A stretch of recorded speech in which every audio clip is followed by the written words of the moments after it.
Autre façon de passer à un mode de vie rural, les éco-villages. Ce modèle se développe dans le monde entier. Il reprend le principe de la vie en communauté. Les tâches et les dépenses sont partagées. Mariam Lévy et Frédéric Boisseau se sont rendus dans un de ces éco-villages actuellement en construction dans le Limousin. Comme un petit air de bout du monde, c'est ici, au cœur de la Corrèze, que Yannick Dallard a choisi de poser ses cartons. Ce père de famille a quitté l'Ardèche et son travail pour participer au projet d'éco-village avec sa femme et ses filles. On arrive au bout. C'est vraiment de désirer vivre plus sainement et plus ensemble plutôt que d'être individualiste. C'est tenter une aventure et de la vivre pleinement. L'idée, vivre en communauté pour mutualiser les besoins et peut-être un jour devenir autosuffisant.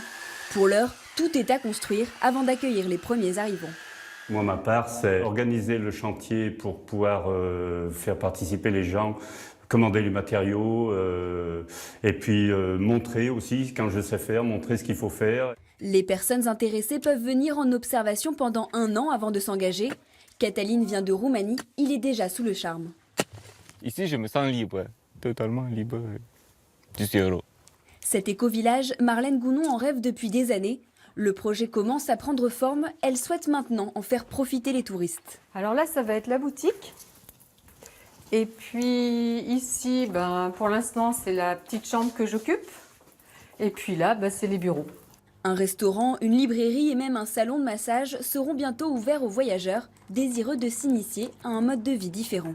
On a envie de transmettre cette façon de vivre autrement.